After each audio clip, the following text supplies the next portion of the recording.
to another trackside session with SAGA Motorsports. Today we are in our home track, Circuit of the Americas.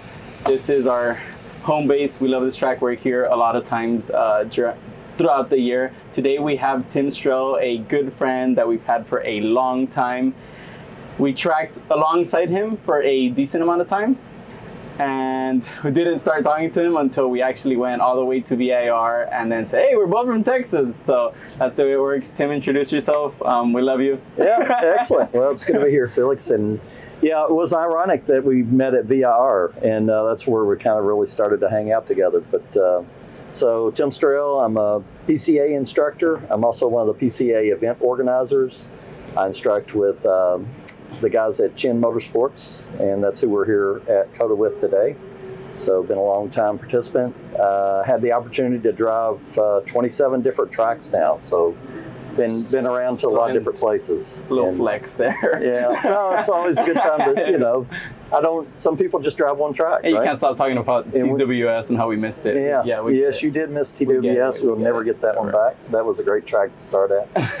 But so what are we talking about today, Tim? Well, I think you had suggested we come and talk about track etiquette. Track etiquette and passing. Those are the two things that we're going to talk about today. They go hand in hand, right? What is passing? So passing's the act of one car going in front of the other car, the one that was in front. So certainly in the environment of HPDE, it's a mutual agreement between two drivers to change positions on track. I know some of our best times have been when we bet on a track and pass back and forth and share the track and enjoy learning from each other. So it's actually a great aspect of HPDE is to affect some really good passes. And it does require courtesy and awareness, on behalf of both drivers, and that's really a big part of it. When we have our events, we want to make it a social event so people get to know each other, and I think it makes it a lot more palatable for people to pass, when they get to know somebody rather than say, I'm going to defend the position, because there really is no defending the position when it comes to an HPDE. Yeah, especially when we come to these PCA events, sometimes we have, we always have meetings throughout the day, and I think that's where you sit alongside as you track alongside someone, and then that's when you can start putting a face to a car, and then you start talking about mods, and then you actually start you become friends with the people that are around you, and they start knowing who you are, and I think that's where it all starts working. Like you said, it's a mutual agreement. I 100% agree with that. Sometimes the only thing that makes things not work is obviously ego, right? Right. People are out here in different cars, different tires. Sometimes if the person passing is in an inferior car, it's against everything to let a car that's supposed to be slower than you, right, pass. Right. But obviously there's drivers of all skill levels. How do people keep their ego at home, or what's? Well, I think that's one of the big challenges, right? And I think if you think about the debriefs that we hold at the PCA meeting, the whole purpose of a debrief is to have a particular run group come and sit down with their helmets off and talk about their experience on track from that morning. And the opportunity there is there for people to come together and say, hey, here's what I'm experiencing. The interesting thing is when you meet somebody out of their car with their helmet off in the air conditioning, it's a different environment than if you meet them on track. And so once you get to know who it is that you're running with, then you actually can have fun together rather than think of it as a challenge. So that's one of the reasons we do the debriefs. And obviously we do the social at the end of the day. And that's another opportunity for everybody to get together at the end of the day, helmets off, have a cool refreshment, share some stories from the track of the day, but also just get to know the people, because once you know somebody, you interact with them much differently than if you don't know them.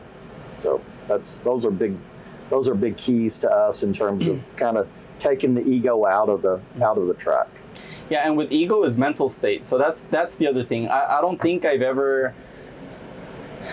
I see a lot of people get point bys, or I see someone who worked hard to get a point by. They get the point by, and then the driver's just in a very terrible mental state, right? So now the driver that's passing you, say you're the one that gave a bad point by or held the driver up, the guy who's going to pass you is in a weird mental state, right? If he has an off in front of you, that's one thing, but it's very likely that they're going to have an off or that they're still thinking about the lap that they could have had or whatever, but it puts them in a bad mental state, and it can therefore put you in a bad state at the track, right? Because if he has an off in front of you, it can indirectly affect you, and I think sometimes people don't understand. What's your opinion on how we fight ourselves and the mental aspect of it? Well, I think obviously the ego part of it comes into that. I mean, it really has to do with I think that I'm in a better position than you, or I should get something that you didn't get, and can really affect the way that you drive.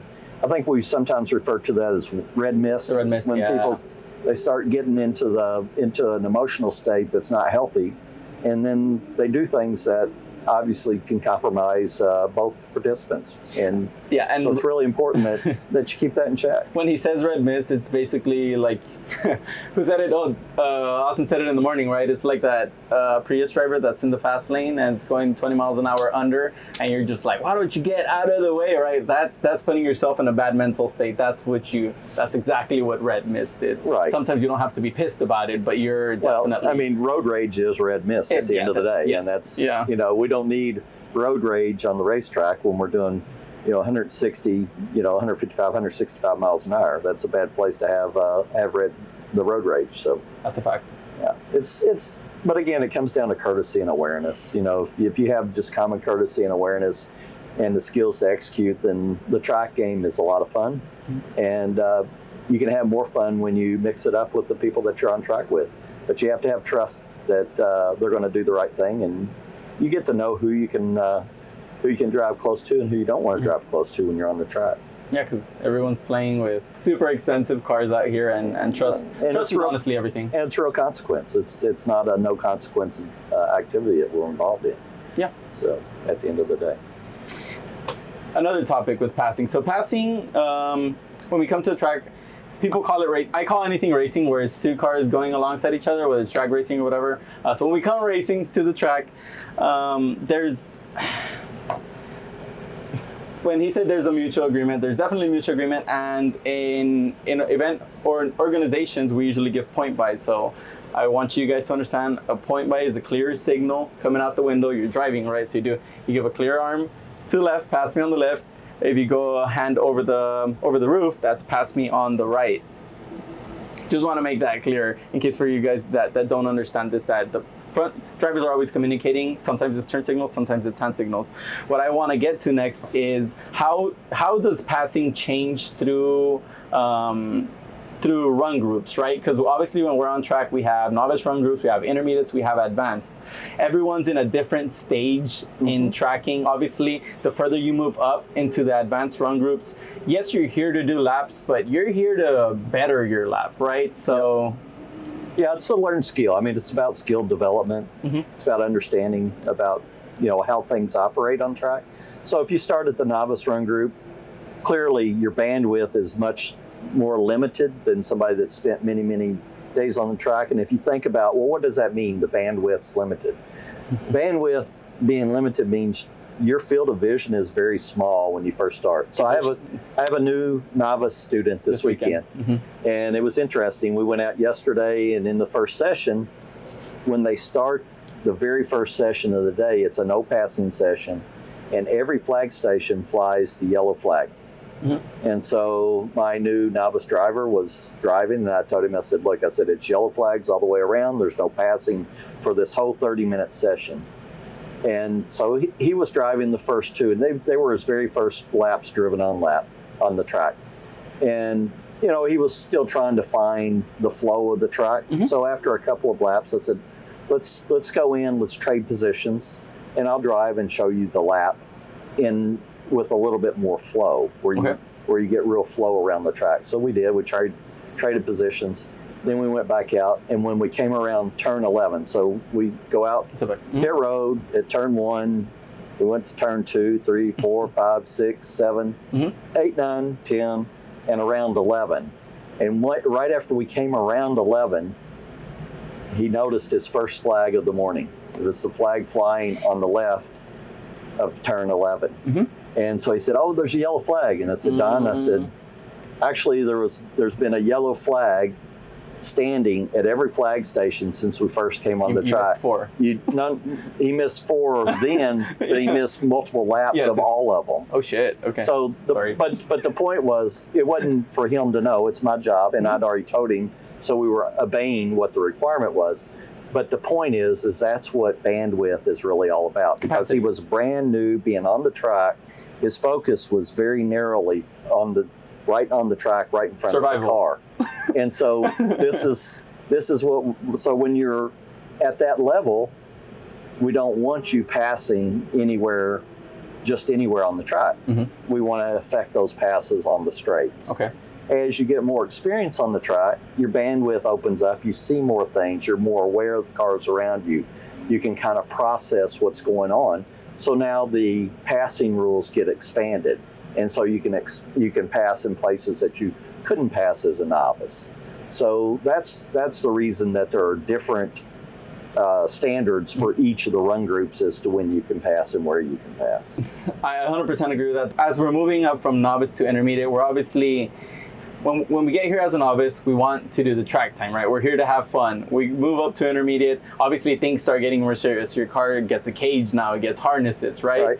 Once you become an advanced driver, like, yeah, you're here to have fun, but I can guarantee you every advanced driver that here is chasing a lap time or is looking at the conditions. There's a lap time we want to be at, and I think this whole passing, if we could just work together, it's less people are throwing money away. We're working together with each other, right? Because all this costs tires, it costs brakes, it costs fuel, and it's crazy expensive. Well, I mean, it goes back to courtesy and awareness. I mean, the first thing is you have to have awareness that there's a car coming up behind you. And then the second thing is you have to have the courtesy to point them by in a way that's seamless. I know I've been out here on this track with some of the professional drivers, some of the NASCAR guys in big, fast TA cars. And when we go down the back straight, I can see them from, 200 yards back. I'm already giving a point by. They see that. The closing. And then there is no drama in the overtake, even if it's deep in the brake zone. We know how the game's going to be played there. And the fact that I gave them an early point by doesn't require them to check up. They can keep the momentum up, and it makes the pass much more seamless. It costs them no time. It costs me less time. So at the end of the day, that whole interaction is the way to make, one, it's more fun, and two is it has much less impact on everybody's track experience. And that's really what we're out to look for. So you get safety, you get speed, you get less impact on track time. So there's a lot of benefits to doing it properly. Yeah, and in reality, like when you're doing passing, again, it's a mutual agreement. But one of the very important things is you cannot change physics. If you're doing a right-hand sweeper and you give a car a pass to the inside, you may, it all just depends where you are, but you can't change physics. The car, how can I say this? If you give a bad pass, say like turn 10 here at COTA, right? You give the guy a pass to the inside, but you want to stay on track, that's just not going to work, right? Because the car passing you on the inside is going to have to track out all the way right. So if you see that before, maybe you give him an early pass from 9 to 10, or you just wait, you tell the driver, hey, I'll give you the pass on the next one. Yeah, there's a couple of ways to deal with that. Obviously, at the very high level, if I'm given a point in 10, I'm not going to drive the same arc of the turn that I would if there wasn't a car out there. Mm-hmm. So basically, I see people, they'll get a point by in 10, and then they immediately move to the left. And now they're going to be driving straight across the apex, straight into the path of the car that just gave them a point by. Whereas if they stay behind and then take an earlier arc into 10 and straddle the curbing, then basically they're on two parallel paths that can be parallel separate, yes. that can be managed because they're not going to interact. It's a poor place for a point by. I'll go back maybe into the S's when you come through 5 heading up into 6. If you've got a car coming up, there's a perfect place to just fade out at 6A and give a point by on the inside, and you create the overlap going into 6B, and there's no real cost to either driver. It's thinking about that. Whereas some people will give you an outside pass on the outside of 6B, and that's no man's land because you're coming up in 7, which is a tight left-hander. There's nowhere to go. So think about where you want people to pass you at in a way that reduces the risk and gives the best overtaking opportunity for both of you. I mean, 6, 8, both of them are the same things. If you're on the outside of 6 or the outside of 8, you're going to be in nowhere because 7 and 9 are coming up and you can't get around them. So anyway, it's a lot of, there's a lot of that dynamic and understanding. Or, you know, when we get back in the complex, the stadium complex, the inside pass at 15A is a great place to get an overpass. I would guess I'll probably pass more cars at the inside of 15A than anywhere on the track. I can see that. Just because that's typically I've got a lot of closing speed. I take the inside, do a little diamond off. It's seamless, and it's an easy pass. So you just think about that, but you have to be able to put yourself in either position so you can understand what that car is going to go through, what that driver is going to do. So, but it's a big part of what really makes this activity fun. So some chase lap time, I chase interaction. I enjoy, you know, getting out and mixing it up with other cars and just have a good time on the track with people I trust. Well, I've seen you breathe on cars that that aren't giving point buys when they should, because in advanced running it should be seamless, right? Absolutely. We're all there. You give a point buy, you've now committed, and people just need to understand that. Now, one thing that you guys have done, I don't know who pioneered this, is how do you sort, because people need to know this or learn this and apply this. The way you're able to put so many cars on track in a PCA event and have a really open track and cars that are not just stumbling one upon the other. Explain the whole fast, faster, fastest, because some people may not understand that. Well, I think there's two components. You know, if you look at our advanced run group, first of all, we divide our advanced run group as advanced 1 and advanced 2, and it's really divided by the horsepower of the car. And the intent there is to say that Miatas, they like running with other Miatas. GT3s like running with other GT3s. To mix them up actually is not really the best environment. You know, you can have a 165 mile an hour GT3 going down into turn 12, approaching a 120 mile an hour, 115 mile an hour Miata. So that delta V is extreme, and it's a really, really bad opportunity. It's something where, you know, we really could have some bad events. So what we decided to do was to break those two up and put the lower horsepower cars in one, the higher horsepower cars in the other. And many times some of the best drivers are in the lower horsepower cars because they've had to learn the skill to really, whereas a lot of high horsepower car drivers are a little bit of point and shoot. And so if you think about the skill level, it doesn't say what your skill level is.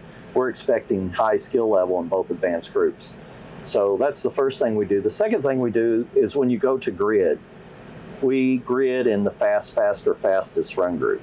And it's self-regulated. You put yourself in a run group. The fastest cars always go out first. The less faster cars go out last. And what it does is it establishes kind of the order, the flow on track. It flows really well. Just from the beginning, so you don't have that early train. And now people can go out, they can focus on their driving. They may pass a few cars in the beginning, and after 4 or 5 laps, then they catch the back of the field. But then the field's already spread out, so it's easy to give the point buys, and it's already broken the mentality of I don't want to let somebody pass. So if you're at the tail end of the lap and you see somebody coming, you know they're faster than you. Oh yeah. They went out early. They've already caught you. It's easy just to say, hey, go on by.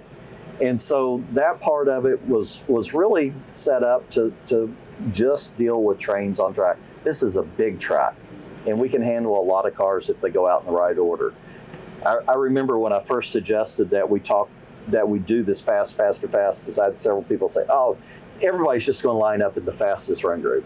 And I said, it's a little bit of a psychological test here. We'll see. I said, I think it might be different than what you think. Well, that person that was saying that was one of those people that always wanted to be first in line and think they were the fastest, even though they would get passed numerous times. Yeah. So I said, when we first did it, I said, let's go out and just see how everything lines up. When we got out, there were 3 cars in the fastest line. There were 5 cars in the next fastest, and then everybody else was in the what were deemed to be slower lines. So it really said, okay, from a psychological standpoint, they like it. So now they know where they put themselves. And what we ask people is, look, if you're out and you have to pass a bunch of cars at the beginning, move over to the faster groups. If you're in the fastest group and you're getting passed 4 or 5 times in the lap, you're in the wrong spot. Move over to the left a little bit, get into the slower run groups.